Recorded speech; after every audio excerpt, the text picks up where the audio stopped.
Alright, sir, can we meet you, please? My name is Isokari Francis Ololo. Alright, can we have a brief peek into your background? My background? Yes, Yes. I had my primary education in Bishop Memorial uh, Primary School, Abonima, called BCM. I finished my primary education in 1974 and thereafter proceeded for a secondary career, which couldn't be. But somehow along the line, I had the opportunity of doing a short stenographic program in a school called Abonima Commercial Syndicate. I did that for 2 years and went to Port Harcourt to do the examination of the Royal Society of Arts.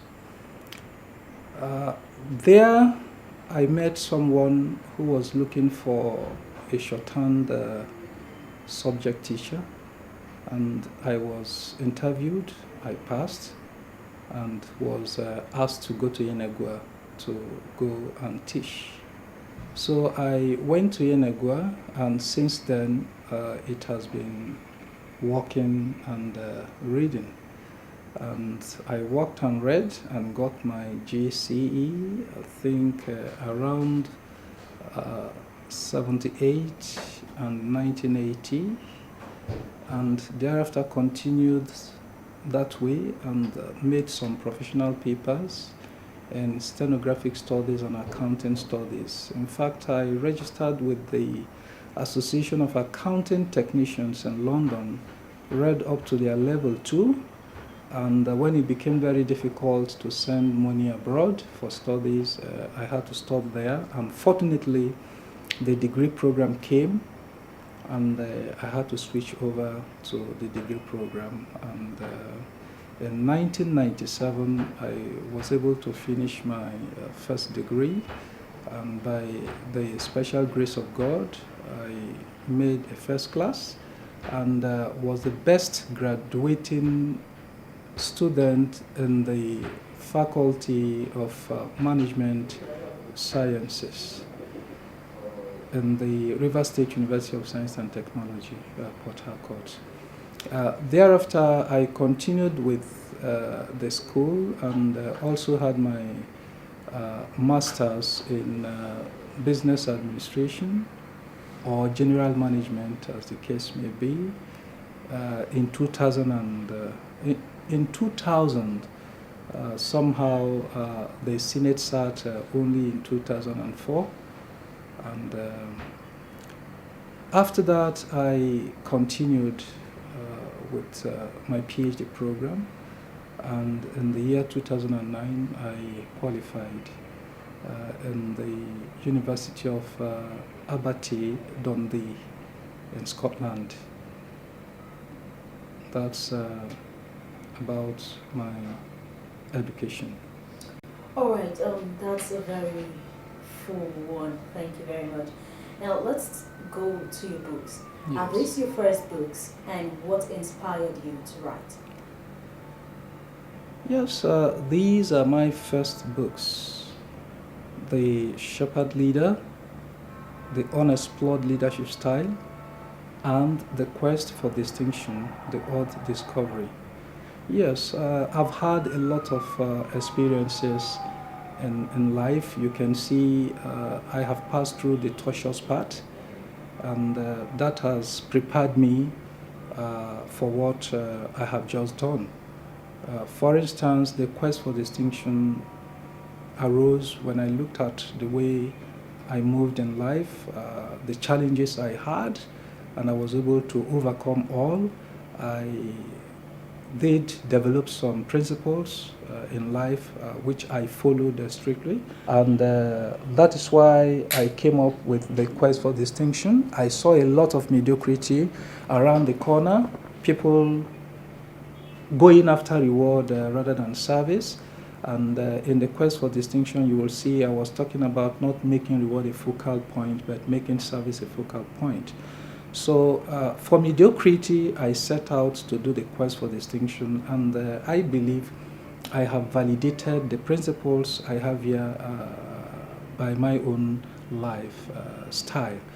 And the shepherd leader as well, I looked at the people I worked with, what I had gone through in the hands of leaders, and people complaining about leaders all the time. And I just felt, why not use your experience, what you have found around you, to develop a leadership model for people? And also, having read The Servant Leader, I just thought the servant leader needed an improvement. We need to step it up. And to step it up, we had to proceed or progress from the servant leadership to the shepherd leadership. Okay, I would say that it's very, very always very difficult for an author to bring out a catchy title. Now you have The Quest for Distinction and The Shepherd Leader. How did you come about the titles? How I came about my titles? Yes, The Quest for Distinction was the third title I had for this particular book. The first title I came up with was Spiritual Oddity. And I discussed the title with friends, and we found that it was verbose. It may not be comprehended by people who are not in my school of thought. And I said to myself, why not progress from that to something simpler and easier for people to comprehend? Then, with hindsight and insight, like I had discussed in my The Quest for Distinction, I had an insight into what I did and came up with True Christianity. Classify two groups of people: people who call themselves Christians, but they are not actually practicing Christianity, and very few who call themselves Christians and practice Christianity. So I said, well, why not divide this into two groups? You call the group that are not conforming to the ways of the world the odd group, and the group that is conforming to the norms of the secular world, the even group. And again, I discussed the title, and we agreed that it was just one-sided, that if I do the book with that title, it will only be for the Christians. So why not do something general so that others can as well benefit from it? So I went from True Christianity, a fare for the odd, to The Quest for Distinction, the odd discovery. Okay, let's go into the book itself. Yes. Now, aside the title and the cover, Yes. the book itself, Yes. how much of it is realistic and achievable? Now, which one are we talking about first? Let's take the two of them. Whichever you choose first. Okay, let's look at The Quest for Distinction. I told you earlier, everything in this book has been validated by my own life. What I did today to succeed, anybody reading this book, following these principles, could as well do it and succeed. For instance, I use the acrostic Sting the Rot to develop this book. Sting the Rot simply would stand for service, talent, insight, niceness, godliness, temptation, honesty, exceptionality, righteousness, unity, and thinking. Now, if you read this book, you will find out under service what you should do to be distinct. And that service is like worship. And for you to render acceptable service, there must be a prayer preparation. When you do all this, and what we have in the book, there is no way you will not shine out. You walk the walk, not walking the man. When you learn how to walk the walk and not walk the man, you will definitely succeed. Eye service is what we find every other place. People not taking ownership of their work. They are looking for rewards. They pretend when they see the owner of the job. So if you can develop a habit of walking the work, doing it as if it is your own, not minding whose job it is, have that ownership spirit, there is no way you will not be noticed. And it was because I walked the work that I was recognized, and today I am in the Nigerian National Petroleum Corporation. I would not have been here. I was recommended for the work I did, and I repeated it, and everybody saw, and today I am in NNPC, and I have continued to walk the walk. And that is why you can see I am even excelling in my academics. I don't go for shortcut. I am a God-made man. And for every God-made man, what do? You look at the long-run benefit, not the short-run benefit. For self-made men, they look for short-run benefit, and that is why we have problems. So you can go on and develop talent. Under talent, I discussed two issues: fundamental talent and incidental talent. When you recognize your fundamental talent, the sky is your limit. You don't need to do much and you'll excel. But where you work with your incidental talents, you need a lot of training. And for me, I realize that I'm still using my incidental talent, and this is just a prelude, what I have done to launch me into my fundamental talent. So after talent insight, like I explained to you before I got this title, I had to do a lot of research. I had an insight into what I wanted to do, and I kept developing from one level to the other, and it gave me this. So that is the beauty of insight and niceness. I am in NNPC today because of niceness. I was nice to somebody. You first must give something before you receive. And the fellow in turn became nice to me. And niceness has helped me very, very well. In my academics, I borrowed money from my bosses to write examinations. As a result of niceness, they saw I was nice to them, so they paid back. And that was it. So niceness attracts niceness. Light attracts light.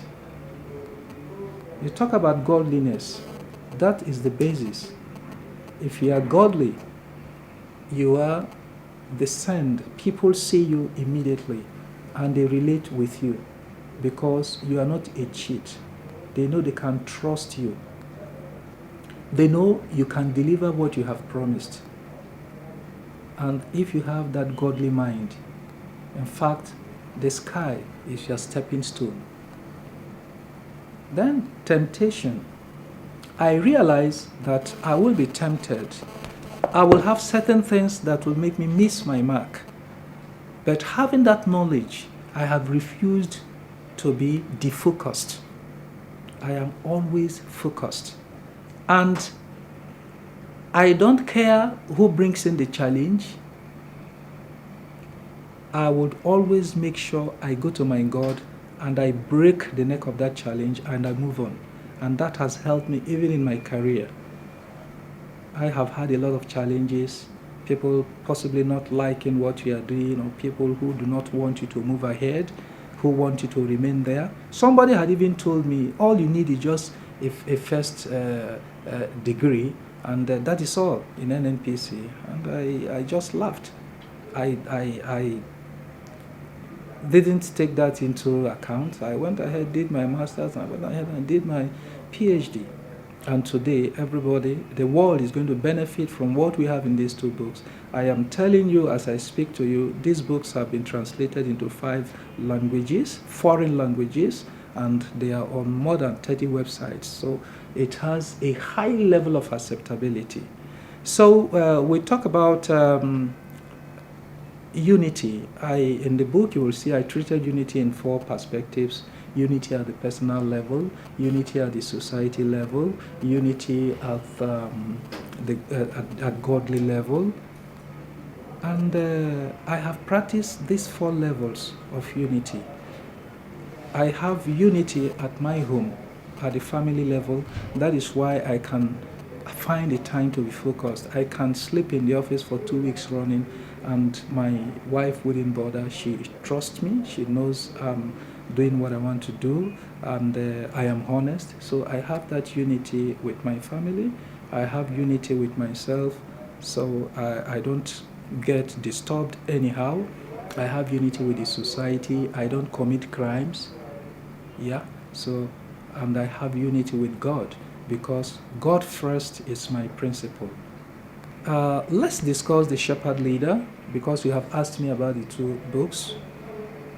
For the shepherd leader, I've told you how I came about it, looking at leadership, looking at people I work with, the way they carry on, reading books on leadership, especially the servant leader.